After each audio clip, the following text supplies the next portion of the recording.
अब इस वीडियो में हम पढ़ेंगे रासायनिक अभिक्रियाओं के प्रकार, मतलब टाइप्स ऑफ केमिकल इक्वेशन। इससे पहले का हम पिछली वीडियो में पढ़ चुके हैं। अब मैं आपको इसके आगे से पढ़ाऊंगा। तो सबसे पहले हम शुरू करते हैं संयोजन अभिक्रिया। संयोजन अभिक्रिया यानी कि कॉम्बिनेशन रिएक्शन। ठीक है, देखिए इसमें क्या लिखा, इस अभिक्रिया में दो या दो से अधिक अभिकारक यानी रिएक्टेंट मिलकर एकल यानी एक उत्पाद यानी कि प्रोडक्ट बनाते हैं। ठीक है, तो क्या रहा है, ये कह रहा है देखिए दो या दो से अधिक यानी कि दो या दो से अधिक अभिकारक। यहाँ पे देखिए ए एक अभिकारक है यानी रिएक्टेंट है, यहाँ पे बी भी एक और यानी कि दो अभिकारक है यहाँ पे, और ये मिलके कितने क्या बना रहे हैं, उत्पाद बना रहे हैं। सिर्फ एक यहाँ पे देखिए लिखा है एकल उत्पाद बनाएंगे, तो यहाँ पे भी देखिए एक ही उत्पाद बनाए और दो अभिकारक मिलके बना रहे हैं। अब देखिए इसमें एग्जाम्पल देखिए, उदाहरण कोयले का दहन। देखिए यहाँ पे कार्बन एक रिएक्टेंट हो गया, O2 दूसरा रिएक्टेंट हो गया, तो दो रिएक्टेंट मिलके सिर्फ एक क्या बना रहे हैं, प्रोडक्ट। अब देखिए यहाँ पे जल का निर्माण, देखिए यहाँ पे हाइड्रोजन एक अभिकारक हो गया और ऑक्सीजन दूसरा अभिकारक हो गया, और ये दोनों मिलके क्या बना रहे हैं, एक उत्पाद बना रहे हैं। ठीक है, तो ये संयोजन अभिक्रिया हो गया यानी कॉम्बिनेशन रिएक्शन हो गया। तो अब रासायनिक अभिक्रिया के प्रकार में पहला टाइप आप समझ गए, संयोजन अभिक्रिया किसे कहते हैं। ठीक है, और देखिए ये कैल्शियम ऑक्साइड यानी कि H2O यानी कि जल, यानी कैल्शियम ऑक्साइड यानी कि बिना बुझा हुआ चूना जब जल से रिएक्ट करता है तो क्या बनाता है, बुझा हुआ चूना। अब इसको याद कैसे रखें, बिना बुझा हुआ चूना और बुझा हुआ चूना। अब देखिए कोई भी पदार्थ कब जलता है, जब उसके साथ ऑक्सीजन होती है, जब ऑक्सीजन की प्रेजेंस में ही जलता है ना कोई चीज। तो देखिए कैल्शियम के साथ क्या है, ऑक्सीजन यहाँ पे लगा हुआ है, इसलिए क्या है, ये बिना बुझा हुआ चूना है। ठीक है, और ये देखिए कैल्शियम हाइड्रोक्साइड, ये देखिए H और O थोड़ा जल से रिलेटेड का है। देखिए यहाँ पे जल बनाया ना इन्होंने, तो देखिए इसमें भी H और O है यानी कि ये जल है, यानी कि ये बुझा हुआ चूना हो जाएगा। तो मैं इसको ऐसे याद करता, जिसके साथ ऑक्सीजन है वो बिना बुझा हुआ, और जिसके साथ ये जल के दो अणु है ना, तो इसका मतलब ये क्या हो गए, बुझे हुए चूने हो गए। ठीक है, ऐसे आप इसको सिंपल याद कर सकते हैं। अब देखिए ये मैंने एक इक्वेशन लिखी है अलग से, ये आपके एनसीईआरटी में दिया है। ठीक है, मैं इसे भी समझा देता हूँ।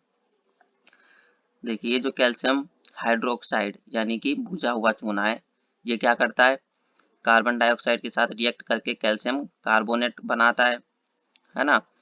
तो देखिए इसमें ये समझाना क्या चाहता है, ये हमें इससे ये कहना चाहता है कि जो हम दीवारों पे पुट्टी करवाते हैं यानी चूना नहीं लगवाते अपनी दीवारों पे, तो क्या कहते हैं, 2-3 दिन बाद देखते हैं कि हमारी दीवार क्या है, वो चमक मारने लगती है। कभी आप गौर करना, अगर कहीं पे देखोगे आप, तो देखना 2-3 दिन बाद क्या है, दीवारें चमक मारने लगती हैं। वो किस कारण से होती है, तो वो इस रिएक्शन की वजह से होती है। जो हमारा कैल्शियम हाइड्रोक्साइड होता है यानी बुझा हुआ चूना जो होता है, हम क्या करते हैं, उसे दीवार पे लगा देते हैं। तो जो हमारे एटमॉस्फेयर यानी वातावरण में कैल्शियम डाइऑक्साइड होती है, ये सब आप जानते हैं। तो क्या करता है, धीरे धीरे ना कैल्शियम हाइड्रोक्साइड कैल्शियम कार्बोनेट के साथ, सॉरी कार्बन डाइऑक्साइड के साथ रिएक्ट करता है और क्या बनाता है, कैल्शियम कार्बोनेट, है ना। कैल्शियम कार्बोनेट की एक पतली सी परत बना देता है उसके ऊपर, अपनी दीवार के ऊपर, जिसकी वजह से क्या है, दीवार चमक मारने लगती है ना। तो देखिए मैं एक बार टेबल आपको पढ़ के भी सुना देता हूँ जो एनसीईआरटी में। देखिए इसमें क्या लिखा है, इसमें देखिए वही लिखा है जो बात मैंने आपको बताया। जो कैल्शियम हाइड्रोक्साइड है वो वायु में उपस्थित कार्बन डाइऑक्साइड के साथ धीमी गति से अभिक्रिया करके दीवारों पर कैल्शियम कार्बोनेट की एक पतली परत बना देता है ना। ये देखिए कैल्शियम कार्बोनेट बन गया ना यहाँ पे, ये देखिए कैल्शियम कार्बोनेट है, ये बना देता है ना, जिसकी वजह से क्या होता है, 2-3 दिन बाद कैल्शियम कार्बोनेट का निर्माण होता है और इससे दीवारों पर चमक आती है ना। और रोचक बात यह है कि जो संगमरमर है अपना, संगमरमर जानते हो ना जिससे ताजमहल बना है, उसका भी क्या होता है, रासायनिक सूत्र यही होता है, कैल्शियम कार्बोनेट। ठीक है, अगर आपसे पूछ ले कि संगमरमर का रासायनिक सूत्र लिखे, तो आप ये लिख देंगे कैल्शियम कार्बोनेट। ओके, तो आप ये अच्छे से समझ गए और ये आप रिएक्शन भी समझ गए। ठीक है, तो चलिए अब हम आगे आपको बताते हैं ऊष्माक्षेपी अभिक्रिया क्या है। ऊष्माक्षेपी का मतलब है एक्सोथर्मिक। ऊष्मा माने ऊष्मा, ऊष्मा माने हीट, और क्षेपी मतलब ये थर्मिक, थर्मिक से मतलब है लेने वाला। अब देखिए मैं इसको समझाता हूँ ऊष्माक्षेपी अभिक्रिया क्या है। जिन अभिक्रियाओं में उत्पाद के निर्माण के साथ साथ ऊष्मा का भी उत्सर्जन होता है, ये कहना चाहता है ऐसी इक्वेशन जिसमें प्रोडक्ट तो बनता है, उसके साथ साथ क्या होता है, हीट का भी निर्माण होता है, यानी हीट भी बनती है उसमें। देखिए जैसे मैं आपको यहाँ बताऊँ, अब देखिए यहाँ पे क्या है, कोयले का दहन, यानी इन्होंने कोयले को क्या किया, जलाया, यानी कि इन्होंने कार्बन को क्या किया, जो अपना कोयला होता है, कोयला किससे बना होता है, कार्बन से, ठीक है, ध्यान रखना। तो देखिए कार्बन जो है वो क्या किया, हमने जला दिया, तो क्या हुआ, कार्बन डाइऑक्साइड बनी, है ना, गैस निकली कार्बन डाइऑक्साइड, और प्लस में क्या होती है, अब जाहिर सी बात है, तुम किसी चीज को जलाओगे तो उसमें हीट नहीं पैदा होगी, बिल्कुल पैदा होगी, हीट पैदा होगी ना।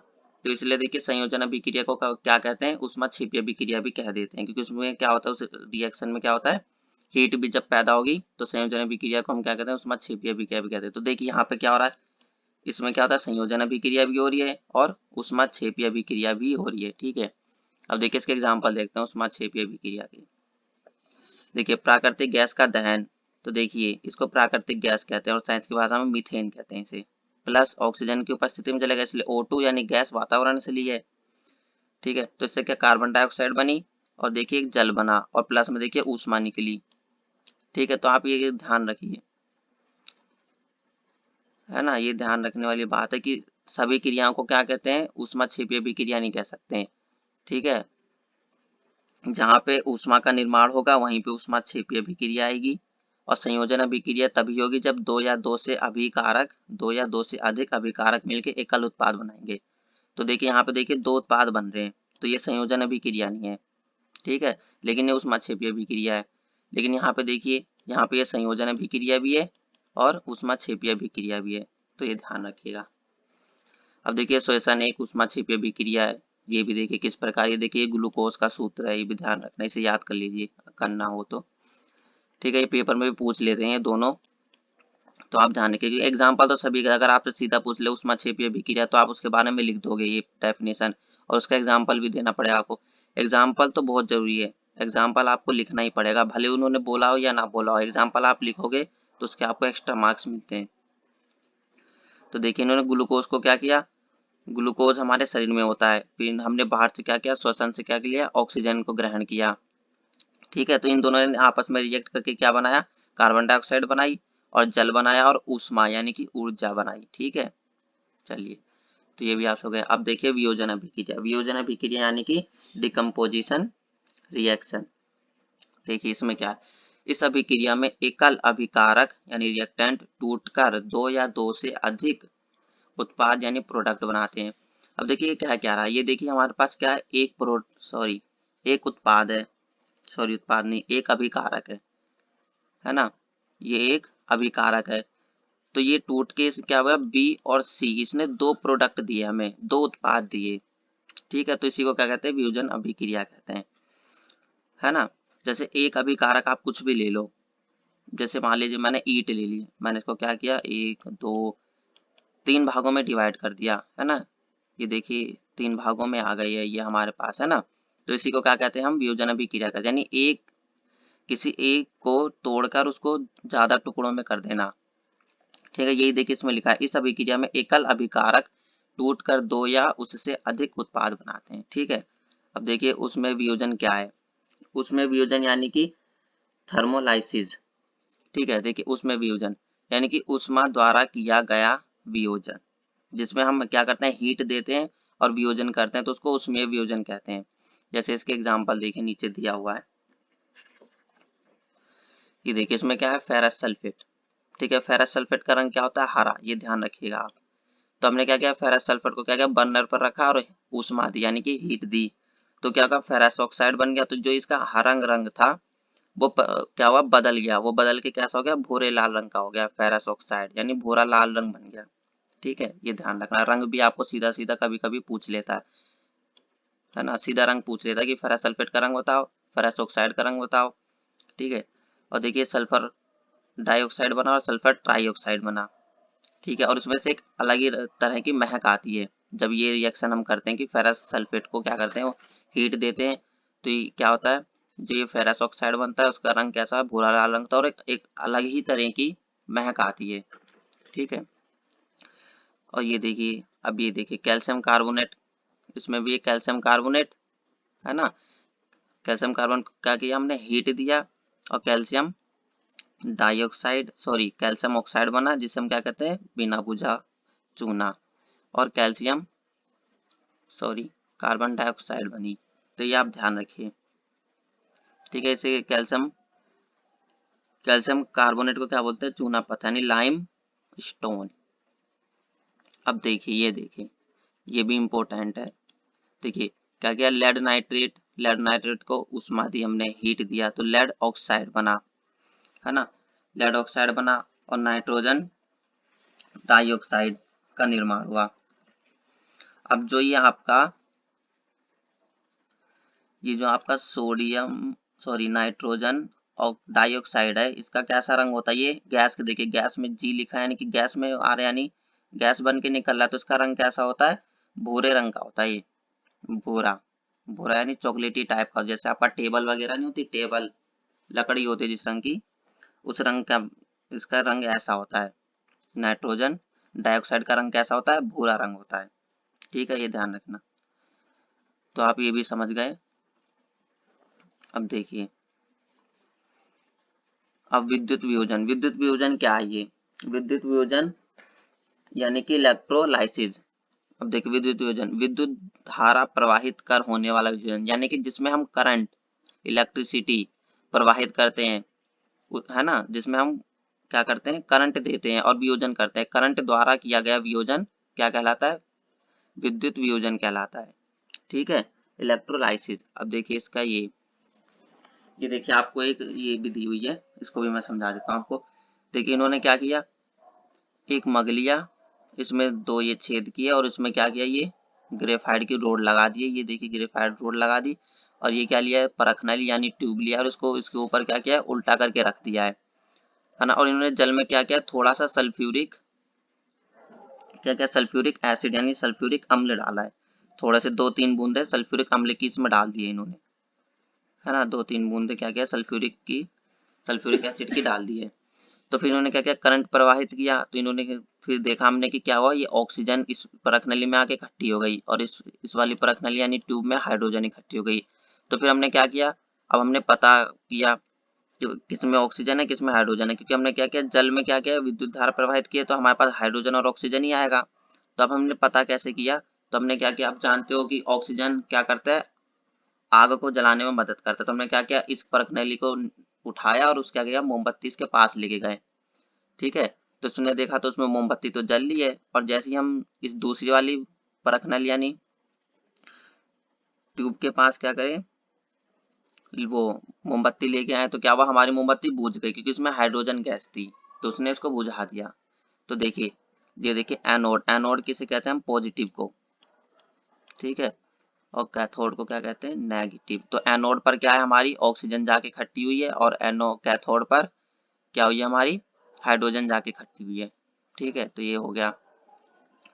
अब देखिए प्रकाशीय वियोजन क्या है, प्रकाशीय वियोजन यानी फोटोलाइसिस। देखिए सूर्य के प्रकाश यानी सनलाइट की उपस्थिति में होने वाला वियोजन, मतलब कि अब जहाँ पे हम सनलाइट दे के करेंगे, ठीक है। अब देखिए इसमें क्या है, सिल्वर क्लोराइड है ना।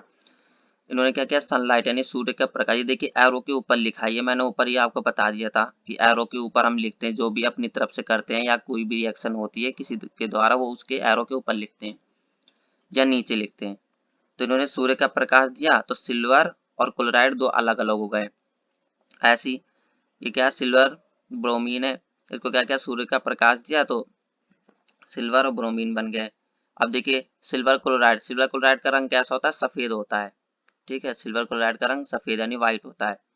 अब इसको क्या किया, सनलाइट की उपस्थिति में रख दिया और ये कैसा हो जाता है, धूसर रंग का यानी ग्रे कलर का हो जाता है, सीमेंट कलर का, ठीक है। इसलिए इसको हम क्या कहते हैं, सूर्य की रोशनी से दूर रखते हैं सिल्वर क्लोराइड को।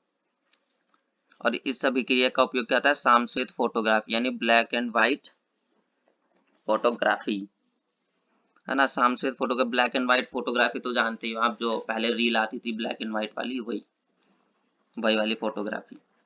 अब देखिए ऊष्मा शोषी अभिक्रिया क्या है, ये भी मैं आपको बता देता हूँ। ऊष्मा शोषी अभिक्रिया को कहते हैं एंडोथर्मिक रिएक्शन। देखिए जिन अभिक्रियाओं में अभिकारकों यानी रिएक्टेंटों को तोड़ने के लिए ऊष्मा, प्रकाश या विद्युत ऊर्जा की आवश्यकता होती है ना, जिसमें हीट, सनलाइट और करंट की आवश्यकता होती है, उसमें ऊष्माशोषी कहते हैं। अब देखिए ऊपर हम वियोजन अभिक्रिया करने के लिए क्या कर रहे थे, यही सब तो कर रहे थे, ऊष्मा दे रहे थे, हीट दे रहे थे, है ना, विद्युत दे रहे थे यानी करंट दे रहे थे, प्रकाश यानी सनलाइट भी दे रहे थे, है ना। तो क्या कहते हैं, वियोजन अभिक्रिया को क्या कहते हैं, ऊष्माशोषी अभिक्रिया भी कहते हैं। ऊष्माशोषी अभिक्रिया क्या है, समझ गए ना आप, जिसमें बाहर से एनर्जी ली जाती है, ऊष्मा की एनर्जी हो या प्रकाश की एनर्जी हो या करंट की एनर्जी हो, ठीक है, तो उसे ऊष्माशोषी अभिक्रिया कहते हैं। अब देखिए विस्थापन अभिक्रिया आपको समझा देते हैं। विस्थापन अभिक्रिया यानी कि विस्थापन क्या, विस्थापन का मतलब होता है डिस्प्लेसमेंट, ठीक है, विस्थापन मतलब डिस्प्लेसमेंट और डिस्प्लेसमेंट रिएक्शन। इन अभिक्रियाओं में अधिक क्रियाशील तत्व यानी जो ज्यादा, है ना, जो हायर रिएक्ट करने वाले तत्व हैं यानी अधिक क्रियाशील तत्व कम क्रियाशील तत्व को उसके यौगिक यानी कंपाउंड से विस्थापित कर देता है।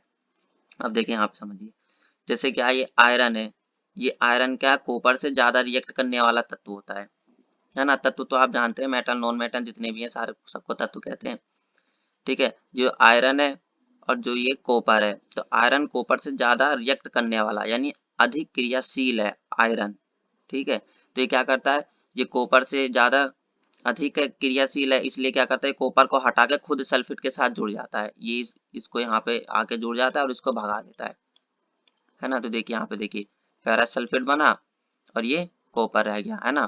फेरस ने क्या किया, कॉपर सल्फेट के साथ रिएक्ट करके कॉपर को हटा दिया और खुद सल्फेट के साथ जुड़ गया, तो देखिए फेरस सल्फेट बन गया।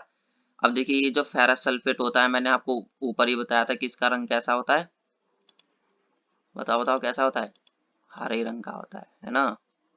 और ये जो कॉपर सल्फेट है उसका रंग कैसा होता है, नीला रंग होता है। ये देखिए इसमें देखिए नीले रंग का है ना, ये देखिए नीले रंग का है ना, ये क्या है, कॉपर सल्फेट है, कॉपर सल्फेट, ये देखिए लिखा भी है कॉपर सल्फेट, कॉपर सल्फेट का विलयन है। तो आप समझ गए ना विस्थापन अभिक्रिया क्या है, यानी कि अधिक क्रियाशील तत्व कम क्रियाशील तत्व को उसके यौगिक यानी कंपाउंड से विस्थापित कर देता है। जैसे कि ये हमारे पास क्या है, कॉपर सल्फेट एक कंपाउंड है यानी यौगिक है ना। तो इसने क्या किया, फेरस ने क्या किया यानी आयरन ने क्या किया, कॉपर को हटा के खुद उसकी जगह ले ली और इसको भगा दिया। अब देखिए नीचे से थोड़ा सा बता देते हैं, लिखा ये देखिए लोहे की कील पर भूरे रंग की कॉपर की परत जम गई। तो देखिए इन्होंने एक रिएक्शन की थी जिसमें इन्होंने क्या किया था, कॉपर सल्फेट लिया और उसमें कील को लटका के ऐसे ही छोड़ दिया था। फिर उन्होंने थोड़ी देर बाद उसका परीक्षण किया यानी उसको ऑब्जर्वेशन किया उसका कि क्या हुआ, तो उन्होंने देखा कि लोहे की कील पर भूरे रंग की कॉपर की परत चढ़ गई। ये देखिए कील है ना, तो ये आयरन ने क्या किया, कॉपर सल्फेट के साथ यहाँ पे देखिए रिएक्ट किया, तो ये क्या किया, देखिए फेरस सल्फेट यानी आयरन क्या सल्फेट में जाके मिल गया और जो कॉपर है वो अलग हो गया यानी वो लोहे की कील पे जाके लग गया। तो यही हो देखिए कॉपर सल्फेट के नीले विलयन का रंग हरा फेरस सल्फेट के निर्माण के कारण हो गया, ठीक है। इसका रंग बदल जाएगा, जो नीला रंग है ये हरे रंग का हो जाएगा, क्योंकि क्यों हो जाएगा, क्योंकि ये फेरस सल्फेट अब बन गया है, पहले कॉपर सल्फेट था अब फेरस सल्फेट बन गया और कॉपर को हमने हटा दिया। तो ये भी आप समझ गए। अब देखिए ये भी जिंक क्या है, ये भी कॉपर से क्या है अधिक क्रियाशील यानी रिएक्ट करने वाला है, तो ये कॉपर को हटा के खुद उसकी जगह ले लेगा, ठीक है। तो विस्थापन, विस्थापन मतलब आप खुद ही समझे, डिस्प्लेट कर देना यानी हटा देना, विस्थापित कर देना। विस्थापन क्या एक दूरी है यानी कि उसे हटा देना, यहाँ से जैसे यहाँ पे है तो इसको यहाँ पे भेज देना, यही तो अपना क्या डिस्प्लेस होता है। तो यही होता है, इसने क्या किया, इसको डिस्प्लेस कर दिया, इसको यहाँ से हटा दिया। तो समझ गए ना विस्थापन अभिक्रिया। अब देखिए द्विविस्थापन अभिक्रिया, है ना। द्विविस्थापन, द्वि माने डबल यानी कि डबल डिस्प्लेसमेंट अभिक्रिया। अब देखिए इस अभिक्रिया में उत्पादों का निर्माण दो यौगिकों यानी कंपाउंड के बीच आयनों के आदान प्रदान यानी लेन देन से होता है। कैसे, ये भी देखिए समझ लीजिए, समझाते हैं हम। देखिए ये क्या है, सोडियम सल्फेट है और ये बेरिलियम क्लोराइड है। अब ये देखिए यहाँ पे क्या लिखा है, आयनों के बीच, यानी आयन क्या होते हैं, जिसपे पॉजिटिव नेगेटिव चार्ज होते हैं उन्हें आयन कहते हैं। अब देखिए सोडियम क्या है, धातु है तो इस पे पॉजिटिव है, जितने भी धातु होते हैं इन पे पॉजिटिव होते हैं और जितने भी अधातु होते हैं यानी नॉन मेटल उनमें क्या होते हैं, नेगेटिव चार्ज होते हैं। जितने मेटल है वो पॉजिटिव, जितने नॉन मेटल है वो नेगेटिव। ऐसी बेरिलियम क्या है, धातु है तो पॉजिटिव और ये नेगेटिव। तो आयनों के आदान प्रदान से, तो देखिए ये पॉजिटिव है ना, ये पॉजिटिव है तो ये क्या करेगा, इसको बेरिलियम को हटा देगा, ठीक है। यानी विस्थापन है जो अभी हमने ऊपर पढ़ा था ना, विस्थापन भी क्या करता है, ये इसको हटा देता है, ये यहाँ पे भी होता है। तो यहाँ पे देखिए दो यौगिक हैं, है ना, दो यौगिक यानी कंपाउंड। तो उन्होंने क्या किया, ये जो सोडियम है ये कहता है कि भाई मैं इसके साथ आऊंगा, तो हटा दे, तो इसको ये भगा देता है। तो ये बैरियम क्या करता है, ये हट जाता है। फिर ये कहता है तूने मुझे हटाया और तूने अपने साथी को छोड़े, तो मैं तेरे साथी के साथ चला जाऊंगा। तो ये बैरियम क्या होता है, ये इसके साथ आ जाता है। अब देखिए जैसा कि यहाँ पे हुआ, देखिए बैरियम सल्फेट, है ना, बैरियम क्लोराइड था, तो बैरियम क्या हो गया, सल्फेट के साथ चला गया, बैरियम सल्फेट बन गया। और ये सोडियम क्या है, क्लोराइड के साथ आ गया, तो सोडियम क्लोराइड बन गया। समझ गए ना आप। यानी ये एक दूसरे की जगह ले लेते हैं, चेंज कर लेते हैं, यानी डबल डिस्प्लेसमेंट होता है इसमें। दो बार विस्थापित होना है, द्विविस्थापन अभिक्रिया, ठीक है, डबल डिस्प्लेसमेंट होता है। यानी ये इसकी जगह पे चला जाएगा और ये इसकी जगह पे चला जाएगा, जैसा कि आप इसमें देख लिए। अब इससे क्या होता है, ये जो बैरियम सल्फेट बना वो देखिए सफेद आविलय, आविलय यानी कि जो सोल्यूबल नहीं होता पानी में, उसे आविलय कहते हैं। अवक्षेप बना, अवक्षेप यानी अवक्षेप बन गया, एक नीचे जाके कुछ ऐसा ही खट्टा सा हो गया, धब्बे धब्बे टाइप का, ऐसा गोल गोल थोड़ा जैसा होता नहीं, ऐसे ऐसे जाके यहाँ सतह पे इकट्ठा हो गया जाके, जैसे हमने रिएक्शन करी बीकर में, तो बीकर में जाके ये इकट्ठा हो गया नीचे जाके, है ना। क्योंकि देखिए ये भी एक विलियम यानी जलीय विलयन है, मैंने बताया था, और ये भी जलीय यानी ये सब जल में भी विलयन घुलित हुए, वैसे हैं भी लिक्विड में, है ना, घुले हुए हैं। यानी कि ये भी एक सॉल्यूशन है ये दोनों। और ये क्या है, ये देखिए सॉलिड बन गया, ये मतलब नीचे जाके इकट्ठा हो गया, क्योंकि ये क्या है, आविल है, सोल्यूबल नहीं है। समझ गए।